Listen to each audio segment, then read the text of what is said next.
আজ আমরা ভারতীয় জাতীয় কংগ্রেসের হুগলি জেলা 2 আরামবাগ কংগ্রেস কমিটির অন্তর্গত গোঘাট ব্লক কংগ্রেস অফিসে আমরা এখানে সমবেত হয়েছি।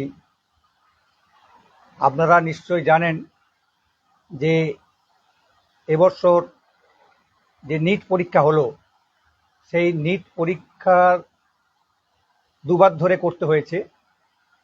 কারণ হচ্ছে প্রথমবারের পরীক্ষাতে প্রশ্নপত্র লিক আউট হয়ে গেছে। এটাই প্রথম ঘটনা নয়। আমরা লক্ষ্য করছি যে বিগত 10 বছরে 89টা পরীক্ষা হয়েছে, তার মধ্যে 48 বার পুনরায় পরীক্ষা গ্রহণ করতে হয়েছে। এই প্রশ্নপত্র লিক আউট হওয়া, এরকম বিভিন্ন কারণে আমরা লক্ষ্য করছি যে এর ফলে যে ভারতবর্ষের যে যুব সম্প্রদায়, তাদের প্রভূত ক্ষতি হচ্ছে। এবং সেই সঙ্গে শুধু যুব সম্প্রদায় নয়, যুব সম্প্রদায়ের যে গার্জেন, অভিভাবক, তাদেরও একটা বিরাট ক্ষতির সম্মুখীন হতে হচ্ছে। শুধু তাই নয়, যে এই পরীক্ষা ব্যবস্থার ত্রুটির ফলেতে আমরা লক্ষ্য করছি যে পরীক্ষার্থীরা অবসাদগ্রস্ত হয়ে আত্মহননের পথ পর্যন্ত তারা বেছে নিতে বাধ্য হচ্ছে। অথচ নরেন্দ্র মোদীর নেতৃত্বাধীন বিজেপি সরকার আসার আগে প্রতিশ্রুতি দিয়েছিলেন যে বছরে 2 কোটি চাকরির ব্যবস্থা করবেন। কিন্তু আমরা লক্ষ্য করলাম যে 2 কোটি চাকরির সংস্থান তো দূরস্থ। দেখলাম সমস্ত সরকারি প্রতিষ্ঠানগুলো যেখানে কর্মসংস্থান হতো, সেগুলো সব বিক্রি করে দেওয়া হচ্ছে।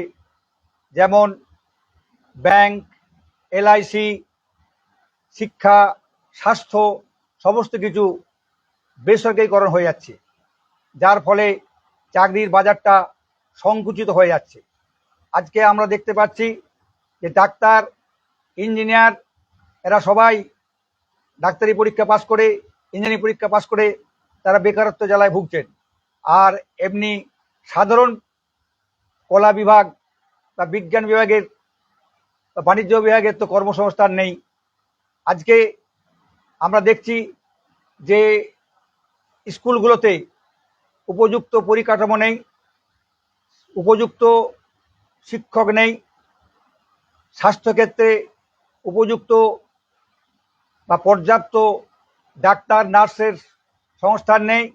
এমনকি সেনাবাহিনীতে পর্যন্ত আমরা লক্ষ্য করছি যে সেখানেও পদ খালি রয়ে গেছে। তাহলে যে প্রতিশ্রুতিটা দেওয়া হয়েছিল, এটা এখন জুমলা বলে প্রকাশিত হচ্ছে, এটা প্রমাণিত হয়ে যাচ্ছে। এখন আমরা যেমন সব কিছু দেখতে পাচ্ছি যে বিজেপি নেতৃত্বাধীন যে এনডিএ গভর্নমেন্ট চলছে, জুমলাবাজি করে চালাচ্ছে। কারণ ভারতবর্ষের সব দিক দিয়েই আজকে অধোগতি লক্ষ্য করছি।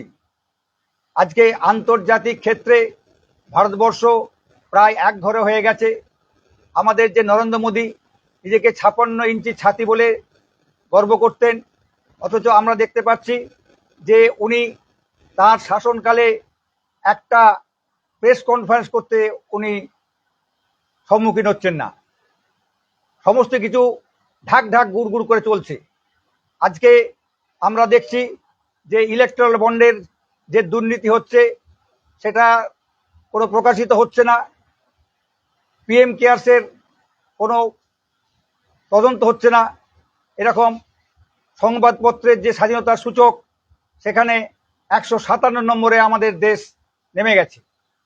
আমরা যে মত প্রকাশের স্বাধীনতা, সেখান থেকে আমরা বঞ্চিত হচ্ছি। এবং ক্ষুধার ইন্ডেক্সেও ভারতবর্ষ পরপর পিছিয়ে যাচ্ছে। আজকে আমাদের যে অপারেশন সিন্দুর হলো, যেটাকে গর্ব করে বলা হচ্ছে যে এখানে পাকিস্তানের কে আমরা পর্যস্ত করতে সক্ষম হয়েছি, কিন্তু আমরা লক্ষ্য করলাম যে আমাদের যে সার্বভৌমত্ব বলতে বোঝায় কি, যে ভারতবর্ষ তার আভ্যন্তরীণ এবং পররাষ্ট্র বিষয়ে স্বাধীনভাবে নীতি নির্ধারণ করতে পারবে। কিন্তু গভীর দুঃখের সঙ্গে আমরা লক্ষ্য করলাম যে অপারেশন সিন্দুরের সময়তে যুদ্ধবিরতি ঘোষণা করছেন আমেরিকার ডোনাল্ড ট্রাম্প। শ্রীমতী ইন্দিরা গান্ধী পাকিস্তানের বিরুদ্ধে যুদ্ধ ঘোষণা করে সে পাকিস্তানকে পর্যস্ত করে সেখানে বাংলাদেশকে একটা স্বাধীন রাষ্ট্র হিসাবে আত্মপ্রকাশ করতে সক্ষম করালেন। আবার দেখেছি 65 সালে যখন লাল বাহাদুর শাস্ত্রীর নেতৃত্বাধীন জাতীয় কংগ্রেসের সরকার অধিষ্ঠিত ছিল, সেই সময় তো আমরা দেখেছি যে পাকিস্তানের কে পর্যস্ত করতে পেরেছিলেন জাতীয় কংগ্রেস নেতৃত্বাধীন সরকার। কিন্তু আজ মুখে বড় বড় কথা বললেও পাকিস্তানের বিরুদ্ধে বা চীনের বিরুদ্ধে বা আমেরিকার বিরুদ্ধে একটা কথা বলতে পারছে না। আজকে 56 ইঞ্চির ছাতি ভারতবর্ষেরই একটা অঙ্গরাজ্য মণিপুরে যে দীর্ঘদিন ধরে অশান্তি চলছে, সেখানে উনি একবারও পদার্পণ করতে সাহস পাচ্ছেন না। এইভাবে আমরা লক্ষ্য করছি যে ভারতবর্ষের শিক্ষা, স্বাস্থ্য এবং কৃষকরাও ফসলের ন্যায্য দাম না পেয়ে তারা আত্মহত্যার সম্মুখীন হতে বাধ্য হচ্ছে। এইভাবে সব দিক দিয়ে অধোগতি আমরা লক্ষ্য করছি। তার এই বিরুদ্ধে আমরা প্রতিবাদ জানাতে আমরা আজকে এই সাংবাদিক সম্মেলন আমরা করছি। আর সেই সঙ্গে রাজস্থানের কোটাতে রাহুল গান্ধী যে নিট পরীক্ষার বিরুদ্ধে প্রতিবাদ হিসেবে যে কর্মসূচি গ্রহণ করেছিলেন, সেটাকে আমরা তুলে ধরতে চাইছি জনগণের সামনে। নমস্কার। রাহুল গান্ধী তিনি নিট পরীক্ষার জন্য যে পদক্ষেপ করেছেন, আমাদের জাতীয় কংগ্রেস এই আপনারা যে রাজ্যে বাস করছেন, তো এই রাজ্যে জাতীয় কংগ্রেসের সেই পদক্ষেপ কোথায়, কোথায় সেই বিক্ষোভ, কোথায় সেই আন্দোলন, কেন আপনারা নামতে পারছেন না? আপনাদের ব্যর্থতা কোথায় যে আপনারা নামতে পারছেন না?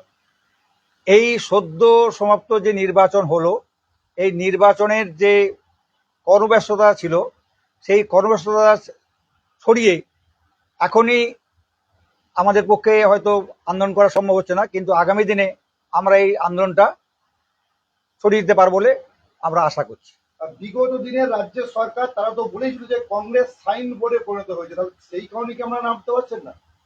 সাইন বোর্ডে তো পরিণত হয়নি। আজকে গোটা পশ্চিমবাংলা কেন, ভারতবর্ষের যে কোনো প্রত্যন্ত গ্রামে যাবেন, সেখানে দেখতে পাবেন যে জাতীয় কংগ্রেসের সমর্থকরা তারা কংগ্রেসের পতাকা নিয়ে তারা এগিয়ে যাচ্ছে। আমরা জানি যে কোনো রাজ্যের উন্নতির জন্য যুব সমাজকে জাগতে হয়, যুব সমাজকে এগিয়ে আসতে হয়।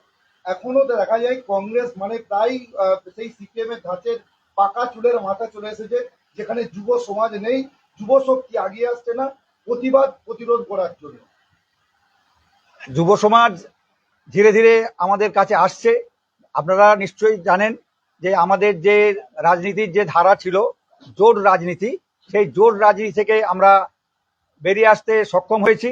এবং আপনারা জানেন যে বিগত বিধানসভাতে আমাদের কোনো প্রতিনিধি ছিল না, আজকে কিন্তু আমাদের 2 জন প্রতিনিধি এসেছে এবং তার হাত ধরেই আমরা আশা করছি যুব সম্প্রদায় যারা হতাশাগ্রস্ত হয়েছিলেন, তারা কিন্তু কংগ্রেসের যে আমাদের যে কর্মসূচি, সেই কর্মসূচির প্রতি আকৃষ্ট হয়ে আগামী দিনে তারা আমাদের সঙ্গে সঙ্গ দেবেন। বলছি, নেট কেলেঙ্কারিতে দিল্লির যন্তর মন্তরে একেবারেই যে বলা হচ্ছে ককরোচ পার্টি, তারা যে একটা বিক্ষোভ সমাবেশ করেছিল, যে আন্দোলন তৈরি করতে পেরেছিল, সেটাকে আপনারা কতটা সমর্থন করেন? ককরোচ পার্টি যারা আন্দোলনটা করেছে তারা তাদের মতো করে করবে, তাদের স্বাধীনতা আছে। আর আমরা কংগ্রেসীরা কংগ্রেসের পদ্ধতিতেই আমরা আন্দোলনটা করব। আমি বলেছি যে রাজ্যের বর্তমান প্রেক্ষাপটে রাজ্যে এই ইলেকশনের রেজাল্টের পর মাত্র কয়েকদিন আগেই দেখা গেল প্রায় 4000 ইভিএম কে মানে পুড়ে গেল। জেলা পরিষদ অফিস থেকে শুরু করে 4000 ইভিএম পুড়ে গেল। এটাকে কি অন্য কোনো অভিসন্ধি দেখছেন, না এর মধ্যে অন্য কোনো গল্প আছে? হ্যাঁ, নিশ্চয়ই। আপনারা তো নিশ্চয়ই জানেন যে ভারতবর্ষের যে নির্বাচন ব্যবস্থা ছিল, নির্বাচন কমিশনের যে নিয়োগ পদ্ধতি ছিল, সেই নিয়োগ পদ্ধতিটাই পাল্টে দেওয়া হয়েছে। কারণ আগে ছিল যে সুপ্রিম কোর্টের বিচারপতি, প্রধানমন্ত্রী এবং বিরোধী দলের নেতা, এরা নির্বাচিত করবেন নির্বাচন কমিশনের প্রধানকে। কিন্তু আমরা দেখলাম যে প্রায় 140 জনের মতো সাংসদকে বার করে দিয়ে এই নির্বাচন কমিশনের নিয়োগের যে আইনটাকে পাল্টে দেওয়া হলো। সেখানে শুধুমাত্র প্রধানমন্ত্রী এবং ক্যাবিনেট একজন মন্ত্রী এবং বিরোধী দলের নেতাকে রাখা হলো, সুপ্রিম কোর্টে বিচারপতিকে সরিয়ে দেওয়া হলো এবং সেই সঙ্গে তাকে রক্ষা কবচ দেওয়া হলো যে আজীবন তার বিরুদ্ধে কোনো পদক্ষেপ গ্রহণ করা যাবে না। এটা একটা মানে হাস্যাস্পদ ব্যাপার হয়ে গেছে। তা নিশ্চয়ই বুঝতে পারছেন এই নির্বাচন কমিশন যে যেটা নিয়োগ হয়েছে সেটা একতরফা হয়েছে। তারা শাসক দলের তল্পি হয়ে বসে আছেন, যার জন্যে আমাদের বিরোধী দলের যে সমস্ত কথাবার্তাগুলো সেগুলো কোনোটাই ওনারা কর্ণপাত করছেন না, সেগুলো সবগুলো এড়িয়ে যাচ্ছেন। মানে আপনারা তার মানে সংখ্যালঘু হয়ে পড়েছেন। আমরা গণতন্ত্রে কোনো দলের উত্থান পতন থাকবেই, তার মানে এই নয় যে যদি একটা দলই সবসময় যদি শাসন ব্যবস্থা পরিচালনা করে তাহলে তো গণতন্ত্র থাকার কোনো প্রয়োজন নেই। আমরা শক্তিশালী বিরোধী দল হিসেবে আজকে আছি, আগামী দিনে আমরা এই বিরোধিতার পথ ধরেই আমরা আগামী দিনে আমরা সফল হব ক্ষমতা দখল করতে। ধন্যবাদ।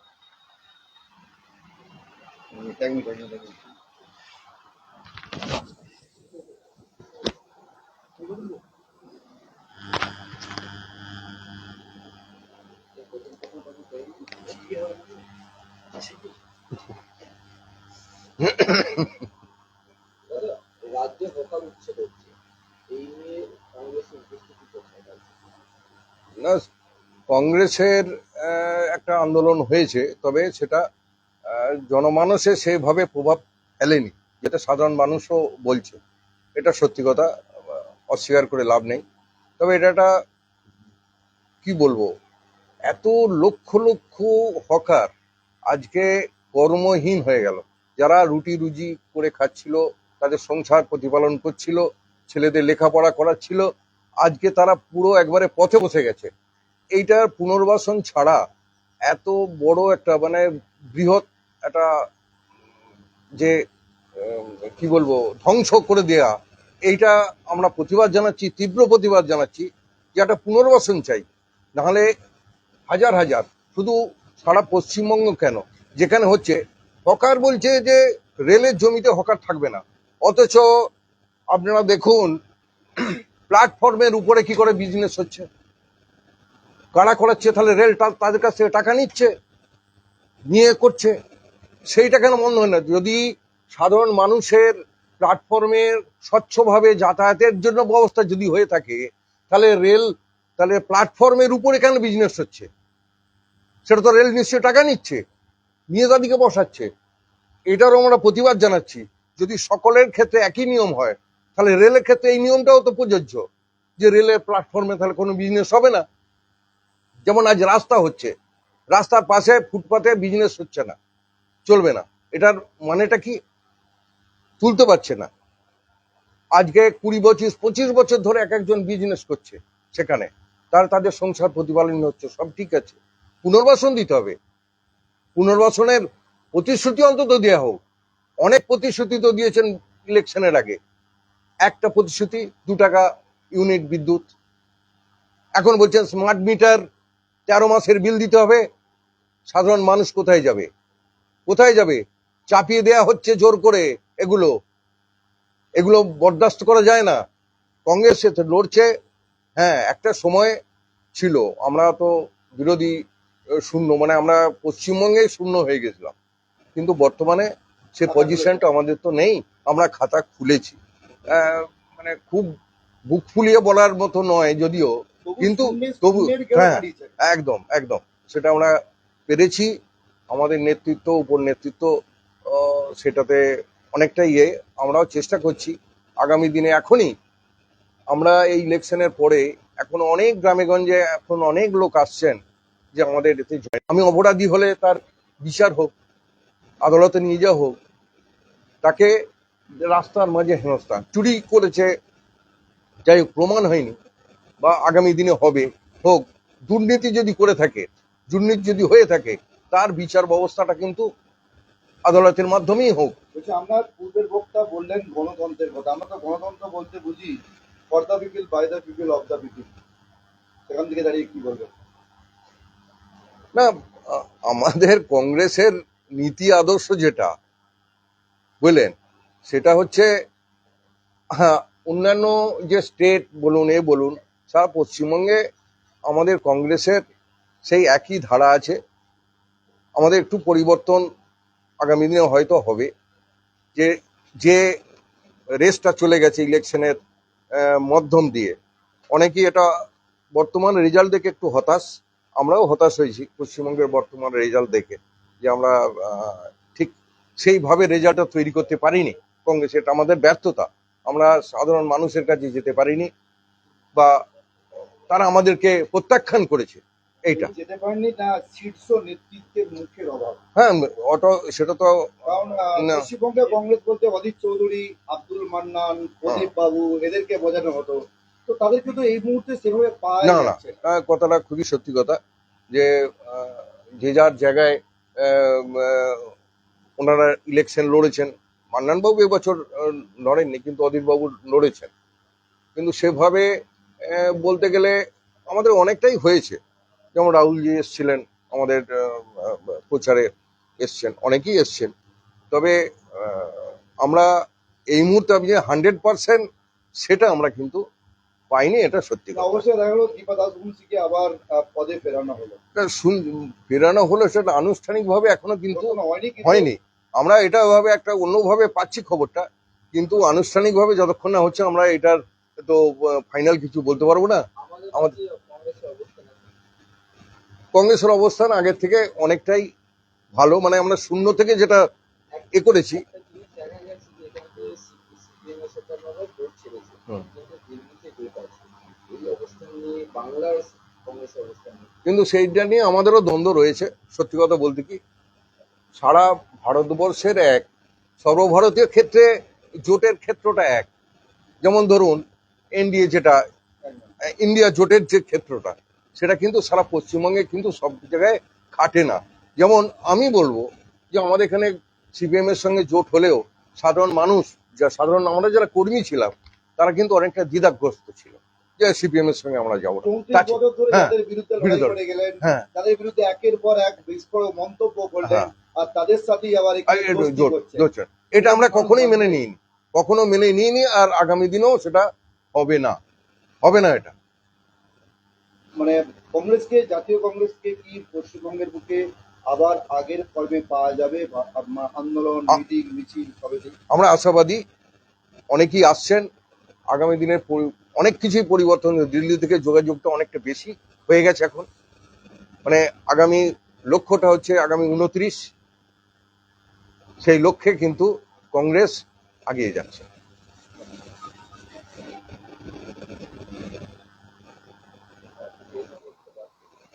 রাহুল গান্ধী